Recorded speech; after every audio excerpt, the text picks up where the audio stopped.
Students, आज की हमारी जो लाइव क्लासेस है उसमें हमारा बायोलॉजी का टॉपिक है oogenesis, जिसे कहते हैं अंडाणु जनन। ये 12th क्लास का टॉपिक है और बहुत ही इंपॉर्टेंट टॉपिक है। आपको मैंने इससे पहले वाले टॉपिक में शुक्राणु जनन की प्रोसेस बता चुकी हूँ और शुक्राणु जनन बताने से पहले मैंने आपको नर जनन तंत्र, मादा जनन तंत्र दोनों समझाया है। आपको उनकी वीडियो देखना इसलिए आवश्यक है कि यदि आप मादा जनन तंत्र के बारे में जानेंगे तभी आप अंडाणु जनन को समझ सकते हैं कि ये अंडाणु जनन की प्रोसेस होती कहाँ है। ये प्रोसेस होती है स्त्री के अंडाशय में। तो हमको ये मालूम होना चाहिए कि अंडाणु जनन वह प्रोसेस है जिसमें अंडाशय के द्वारा, अंडाशय जिसको इंग्लिश में कहते हैं ओवरी, एक जोड़ी ओवरी पाई जाती है स्त्रियों में, है ना, मादा में। तो ओवरी के द्वारा अंडाणु मतलब मादा युग्मक जिसे कहते हैं के निर्माण की क्रिया अंडाणु जनन कहलाती है। ऐसे मैंने आपको शुक्राणु जनन भी समझाया था। वो क्रिया होती है वृषण में। वृषण के द्वारा शुक्राणु का निर्माण मतलब नर युग्मक का निर्माण वो कहलाता है शुक्राणु जनन। वो आपको पहले वीडियो में बता चुकी हूँ, तो आप उसको भी देखें, है ना। उसके बाद में ये स्टेप्स कितने चरण में पूरी होती है, तो देखिए ये स्टेप्स तीन, ये जो प्रोसेस होती है 3 स्टेप्स में पूरी होती है। पहली इसकी स्टेप्स है गुणन अवस्था, जिसे इंग्लिश में कहते हैं मल्टीप्लीकेशन फेज। मल्टीप्लीकेशन का मतलब होता है गुणा, 2 का 4, है ना, 2 दूनी 4, 2 तिया 6, 2 चौक 8, जैसे हम गुणा बोलते हैं ना, ऐसे। तो गुणन अवस्था।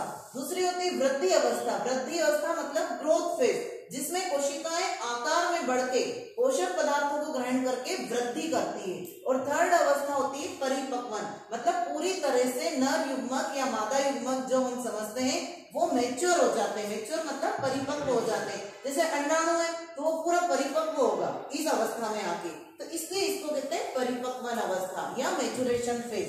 अब ये क्रिया कहाँ होती है इसको देखिए। फीमेल में, मादा में, ओवरी में मतलब अंडाशय में, और उसमें जर्म सेल में। जर्म सेल मतलब अंडाशय की जनन करने वाली कोशिकाओं में, जो जनन इपिथेलियम कोशिकाएं होती है उसमें होती है। ध्यान दीजिएगा, मादा में होती है, मादा के अंडाशय में होती है और जनन करने वाली कोशिकाओं में होती है, और लास्ट में बनता है एक अंडाणु। मैंने आपको मादा जनन तंत्र पढ़ाया था, उसमें बताया था कि मनुष्य, मादा जो होती है, मनुष्य में जो नर और मादा होते हैं वो अलग अलग होते हैं। तो उसमें जो मादा होती है उसमें 2 ओवरीज पाई जाती है, एक लेफ्ट साइड में एक राइट साइड में, और एक मंथ में एक ओवरी, एक मंथ में एक ओवरी से अंडाणु का निर्माण होता है। एक अंडाणु का बनता है एक बार, है ना। तो ये अंडाणु बनने की क्रिया ही समझना है हमको।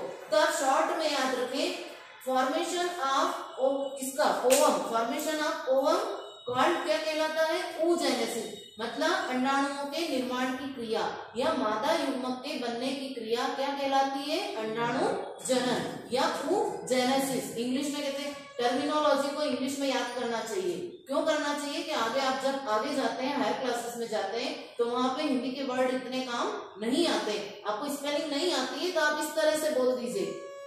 मल्टीप्लीकेशन, आप उसको ऐसे भी लिख सकते हैं मल्टीप्लीकेशन, आपको स्पेलिंग में अगर दिक्कत होती है तो ये पूरी प्रोसेस है। अब आप यहाँ पे ध्यान रखिए, अगुणित मतलब क्या होता है, द्विगुणित मतलब क्या होता है। अगुणित मतलब 23, मनुष्य के शरीर में गुणसूत्रों की संख्या होती है 46, है ना। यदि हम उनको 46 लिखते हैं, कब लिखेंगे, 2n या 2x, तो यहाँ पे मैंने लिखा है 2x, द्विगुणित मतलब 46 गुणसूत्र। यदि हम लिखते हैं अगुणित तो उसको लिखेंगे x और वो हो जाएगा 23 गुणसूत्र। ठीक है, तो अब यहाँ तक आपको क्लियर हुआ।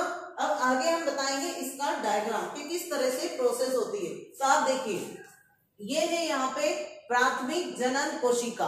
कौन सी कोशिका, प्राथमिक जनन कोशिका, जिसको हम प्राइमरी जर्म सेल भी कहते हैं। इस प्राथमिक जनन कोशिका में सबसे पहले जो कि द्विगुणित होती है, समसूत्री विभाजन होता है। आपको 11th क्लास में आप पढ़ चुके हैं। समसूत्री विभाजन वह विभाजन होता है जिसके दौरान गुणसूत्रों की संख्या कैसी होती है, समान। जैसे यहाँ पे 46 है तो आने वाली कोशिकाएं जो है उनमें भी 46 ही होगी, है ना। तो ये समसूत्री विभाजन होता है पहली अवस्था में, गुणन अवस्था, जिसको कहते हैं मल्टीप्लीकेशन फेज। गुणा हुआ, 1 से 2 बने, 2 से 4 बने, इसलिए इसको कहते हैं गुणन अवस्था।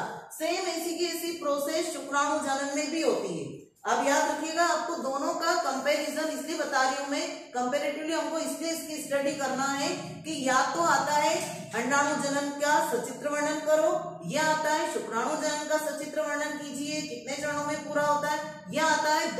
में अंतर, यह आता है दोनों में समानता। एक क्वेश्चन बनता है इससे, तो आपको ये दोनों को साथ में लेकर चलना है। तो जैसे प्राथमिक जनन कोशिका उसमें भी थी, वहां पे भी समसूत्री विभाजन हुआ था सबसे पहले जनन कोशिकाओं में, और अवस्था पहली यही थी, गुणन अवस्था।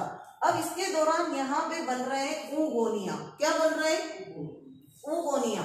ये बन रहे हैं oogonia। उसमें बनते थे स्पर्मेटोगोनिया, याद रखिए आप, उसमें बने थे स्पर्मेटोगोनिया, यहाँ बन रहे हैं oogonia। अब ये जो oogonia है ये सारे कैसे हैं? oogonia द्विगुणित है। ये देखिए आप यहाँ पे ये 2 है, यहाँ पे द्विगुणित लिख सकते हैं हम, ये oogonia द्विगुणित, ये द्विगुणित oogonia है, ये द्विगुणित हो गए, ठीक है ना। अब उसके बाद यदि हम आगे बढ़ते हैं तो आप देखिए इन oogonia तक यहाँ पे समसूत्री विभाजन हुआ। अब आगे बढ़ते हैं दूसरी अवस्था में, वृद्धि अवस्था। कौन सी अवस्था? वृद्धि का अर्थ आप समझते हैं ग्रोथ। तो ये सब कोशिकाएं जो होती है ये क्या करती है? पोषक पदार्थों को, न्यूट्रिएंट्स को ग्रहण करके और आकार में बढ़ती है आगे विभाजन के लिए। तो यहाँ पे हम ना सब ना बता के केवल एक कोशिका को हाईलाइट कर रहे हैं। तो ये देखिए आप, जो oogonia थे ये आकार में वृद्धि करेंगे पोषक पदार्थों को ग्रहण करके, और ये परिवर्तित हो जाएंगे प्राथमिक oocyte में। इसमें oocyte, जैसे उसमें स्पर्मेटोगोनिया थे, यहाँ oogonia है, वहां पे प्राथमिक स्पर्मेटोसाइट था, यहाँ पे oocyte है, यहाँ पे क्या है? oocyte है। तो ये oocyte बना। अब ये प्राथमिक oocyte जो है, ये प्राथमिक oocyte की जो यहाँ तक की अवस्था है इसको कहते हैं वृद्धि अवस्था। यहाँ पे भी समसूत्री विभाजन ही है। कौन सा विभाजन हुआ? समसूत्री ही है। अब ये कोशिका जो होती है इसमें विभाजन शुरू होता है, तो इसमें वापिस फिर से क्या होता है? 1 से 2 कोशिकाएं बनती है। अब ध्यान दीजिएगा, इस प्राथमिक oocyte से बनता है द्वितीयक oocyte, प्राथमिक oocyte से बनेगा द्वितीयक oocyte।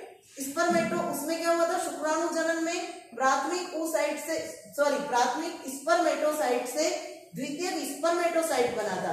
स्पर्म मतलब शुक्राणु, शुक्राणु जनन स्पर्मेटोसाइट है ना, और ओवम मतलब oogenesis, ओवम मतलब oogenesis अंडाणु जनन, इसलिए सारे नाम ऊ से आएंगे यहाँ पे। और वहां पे स्पर्मेटोजेनेसिस शुक्राणु जनन पढ़ना है, इसलिए सारे नाम किससे आएंगे? स्पर्म से, ठीक है ना। तो वहां का बना था स्पर्मेटोगोनिया, यहाँ बना oogonia, फिर से रिमाइंड करवा रही हूँ, यहाँ बना प्राथमिक oocyte, वहां पे बना था प्राथमिक स्पर्मेटोसाइट, यहाँ पे प्राथमिक oocyte से बना द्वितीयक oocyte, और है ना वहां पे क्या बना था? प्राथमिक स्पर्मेटोसाइट से द्वितीयक स्पर्मेटोसाइट। और यहाँ से ये बनने की क्रिया कहलाती है प्रथम परिपक्वन विभाजन। इसमें जब विभाजन होता है, परिपक्वन क्यों कह रहे हैं? क्योंकि हमारी जो अभी अवस्था चल रही लास्ट वाली वो मैच्योरेशन फेज ही है, परिपक्वन अवस्था। ये तीसरी गुणन पढ़ ली हमने, जिसमें 1 से 2 हुआ, 2 से 4 हुए। अब वृद्धि, वृद्धि भी पढ़ ली हमने, वृद्धि अवस्था, जिसमें कोशिका पोषक पदार्थों को ग्रहण करके आकार में वृद्धि कर ली है। और तीसरा परिपक्वन, अब हमारा जो मादा युग्मक है वो पूरा मैच्योर हो जाएगा, फर्टिलाइजेशन के लिए, विसेचन के लिए तैयार हो रहा है, तो ये परिपक्वन अवस्था। तो प्राथमिक oocyte से यहाँ पे बना द्वितीयक oocyte, लेकिन बस इतना अंतर है, आप याद रखिएगा कि यहाँ दोनों द्वितीयक oocyte नहीं बनते हैं, वहां पे दोनों स्पर्मेटोसाइट बनते हैं, द्वितीयक 2 बनते हैं वहां पे, है ना। जैसे 1 से 2 बन रहे हैं तो 2 बनना था द्वितीयक oocyte, नहीं, इसमें अंदर यही है शुक्राणु जनन। इसमें द्वितीयक oocyte के साथ में एक बनती है ध्रुवीय कोशिका, जिसको हिंदी में कहते हैं प्रथम पोलर बॉडी। ये ध्रुवीय कोशिका होती है, ये बनती है यहाँ पे। और फिर जब इनका द्वितीय परिपक्वन विभाजन होता है तो यहाँ देखिए आप, यहाँ पे बन रही है 2 अतिरिक्त पोलर बॉडी, एक पोलर बॉडी से वापिस 2 अतिरिक्त पोलर बॉडी बनी, जो छोटी होती है थोड़ी, इनका इसमें कोई काम नहीं होता, इसका कोई विशेष कार्य नहीं होता, ये नष्ट हो जाती है ना। तो ये पोलर बॉडी बनी। और यहाँ देखिए आप द्वितीयक oocyte से यहाँ पे क्या बना? यहाँ पे एक बना द्वितीयक पोलर बॉडी फर्स्ट से, क्योंकि ये यहाँ पे प्रथम पोलर बॉडी थी और यहाँ पे द्वितीयक oocyte था। इस द्वितीयक oocyte से ये बनी द्वितीय पोलर बॉडी, और एक बनता है परिपक्व अंडाणु, जिसको हम कहते हैं मादा युग्मक। जो मेन है, हमारा मेन ऑर्गन जो है वो बना है एक अंडाणु। कितना? एक अंडाणु। और शुक्राणु जनन में अंतर ये होता है कि उसमें एक बार में 4 शुक्राणु बनते हैं। कितने बनते हैं? इसमें ध्रुवीय ये बनती है ध्रुवीय कोशिकाएं, जिनको हम पोलर बॉडी कहते हैं, उसमें पोलर बॉडी नहीं बनती है। शुक्राणु जनन में पोलर बॉडी नहीं बनती है, इसमें पोलर बॉडी बनती है। इसमें एक अंडाणु बनता है, उसमें 4 शुक्राणु बनते हैं। उसमें कितने बनते हैं?